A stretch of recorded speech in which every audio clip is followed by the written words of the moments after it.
Neste vídeo vamos explicar como estudar a monotonia e os extremos da função definida por fx igual a x mais 1 sobre x, recorrendo à derivada.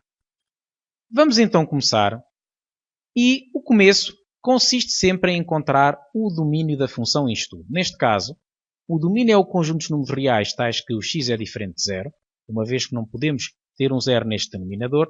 De uma forma geral, sempre que temos uma fração, temos que garantir que o denominador é diferente de zero, e por isso fica r excepto zero. O domínio está feito. Vamos passar para as derivadas, para a derivada da função, e para o fazer, vamos recorrer a estas regras que apresento aqui ao lado. Portanto, a derivada da soma é a soma da derivada. Portanto, vamos derivar primeiro x e chegamos a 1 com base nesta regra. Portanto, a derivada de 1x fica igual a 1. E a derivada de 1 sobre x, de acordo com esta regra, vai ficar menos 1 sobre x ao quadrado. Portanto, a expressão vai ficar com a derivada, precisamente, 1 menos 1 sobre x ao quadrado. Temos então o cálculo da derivada feito e o passo que se segue é encontrar os seus zeros. Vamos igualar, portanto, a derivada a zero e fica, portanto, depois de reduzirmos ao mesmo denominador, portanto, fica x quadrado sobre x quadrado menos 1 sobre x quadrado, que é x quadrado menos 1 sobre x quadrado igual a zero. E nós sabemos que nesta equação fracionária, que é o nome que tem uma equação onde figura no numerador e no denominador a variável x, vamos ter que, para ela se anular, tem que o numerador ser zero e o denominador tem que ser diferente de zero. É assim que mandam as boas regras. Neste caso, fica apenas x igual a menos 1 ou x igual a 1, x igual a 1 ou x igual a menos 1, melhor dizendo, uma vez que x ao quadrado diferente de zero é equivalente a ter x igual a zero e por isso não vai interferir com estes zeros que eu aqui tenho. Portanto, porquê que nós colocamos que o denominador tem que ser diferente de zero? Por um motivo muito simples. Imaginemos que aqui aparecia x diferente de 1. Ora, significava que anulava-se o numerador e o denominador ao mesmo tempo. Portanto, e aqui se tínhamos x igual a 1 ou x igual a menos 1 e x diferente de 1, é claro que não podíamos contar com o 1. Portanto, esta situação serve apenas para salvaguardar que o denominador não se anula ao mesmo tempo que o numerador, porque se nós temos 0 sobre 7, por exemplo, vai dar 0. Mas se tivermos 0 sobre 0, já não vai dar nada, porque não existe, não está definido 0 sobre 0. Portanto, esta salvaguarda é importante. Do ponto de vista formal, se não o fizerem, são penalizados. Neste caso, podemos agora prosseguir com base no facto de os zeros serem menos 1 e 1.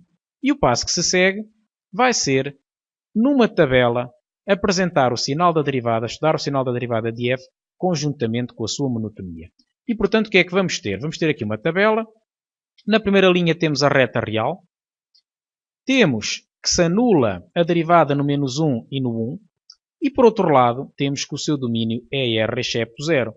O domínio vai ficar r excepto o 0. Portanto, na primeira linha da tabela, nós temos a reta real com os pontos do domínio assinalados, os pontos relevantes do domínio, neste caso é apenas o 0, conjuntamente com os zeros da derivada, que neste caso são menos 1 e 1, zeros estes que se chamam pontos críticos. Portanto, adiante-se para o vosso vocabulário, que é habitual chamar aos zeros da derivada pontos críticos de f. Portanto, são pontos críticos, significa em termos práticos, são pontos que podem dar origem a uma situação especial de extremo. Basicamente é isso. Temos aqui que para estudar o sinal desta expressão derivada, podemos estudar na segunda linha da tabela o sinal do numerador e na outra linha a seguir o sinal do denominador separadamente. O sinal do numerador está aqui apresentado, o de x ao quadrado menos 1, com base neste gráfico que apresentamos da parábola da equação y igual a x ao quadrado menos 1. Portanto, nós temos que y igual a x ao quadrado menos 1 admite como zeros o menos 1 e o 1, como vimos aqui em cima. Foram esses os cálculos que fizemos. E, portanto, vai ser negativa entre menos 1 e 1 e positiva de menos infinito a menos 1, reunido com 1 a mais infinito. É isto que está aqui preenchido na tabela. Positiva de menos infinito a menos 1 e negativa de menos 1 a 1 e positiva de 1 a mais infinito. O passo que se segue é estudar o sinal do denominador, que é x ao quadrado, que é sempre positivo ou nulo, só se anula no zero. Temos aqui o seu gráfico, sempre positiva a função, só se anula no zero. Portanto, aqui está o gráfico de y igual a x ao quadrado e por esse motivo podemos agora concluir que a derivada positiva dividido por positivo dá positivo, nula dividido por positivo dá nulo, negativa dividido por positivo dá negativo, número negativo dividido por zero não está definido, ND não definido é o que significa.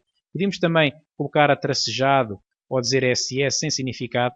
mas não tem mal a notação porque a tabela é apenas uma espécie de cálculos auxiliares para tirar as conclusões, que é o que vamos escrever aqui à frente.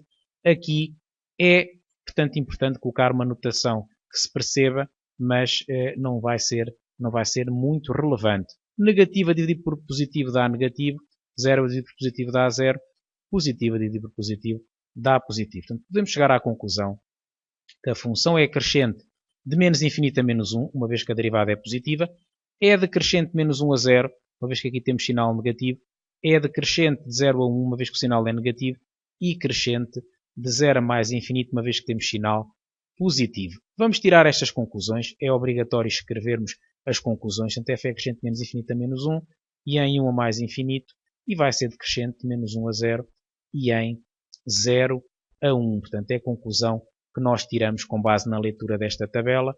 Faltam apenas os extremos. Extremos esses que vão ser o f de menos 1. O f de menos 1 vai ser menos 2. Pode-se saber o f de menos 1 substituindo nesta expressão o x por menos 1. Portanto, fica menos 1 mais 1 sobre menos 1. Portanto, vai dar menos 1, que é menos 2. E, por outro lado, o f de 1 vai dar 2. Portanto, é 1 mais 1 sobre 1. E 1 mais 1 sobre 1 vai ser igual a 2. 1 mais 1 sobre 1 dá 2. Portanto, vamos ter aqui um máximo relativo, vamos ter aqui um mínimo relativo e então a conclusão está tirada, o exercício está concluído, está a monotonia e os extremos estudados. Nós agora vamos apenas apresentar o seu gráfico para confirmar ou para pelo menos visualizar o que acabámos de dizer. Ora, aqui o temos. Temos aqui, portanto, este mínimo que é o 2 assinalado, mínimo relativo. Temos aqui o menos 1, que é o máximo relativo, e, portanto, respeita-se do que foi dito. Portanto, função crescente de menos infinito a menos 1, o gráfico vai a subir, ou ser percorrido da esquerda para a direita. Também é crescente de 1 a mais infinito, que sobe, e agora aqui decrescente de menos 1 a 0, e em 0 a 1. Portanto, nós não podemos pôr que ela é decrescente de menos 1 a 0 reunido com 0 a 1, porque até observamos aqui uma subida desta zona para esta, portanto, não pode ser. Ela é decrescente por partes, mas não é decrescente no todo, portanto não é decrescente de menos 1 a 1 com exceção do 0, por exemplo. Portanto, e é então assim que devemos proceder para sermos totalmente rigorosos e não cairmos em nenhuma inconveniência. Portanto, quando é assim intervalos por partes em que ela é crescente, nós separamos, dizemos que é crescente, ou neste caso decrescente de menos 1 a 0 e em 0 a 1. Espero que tenham gostado, que tenha servido para compreenderem a matéria. Há outros exercícios desta coleção que convém ver. Até uma próxima.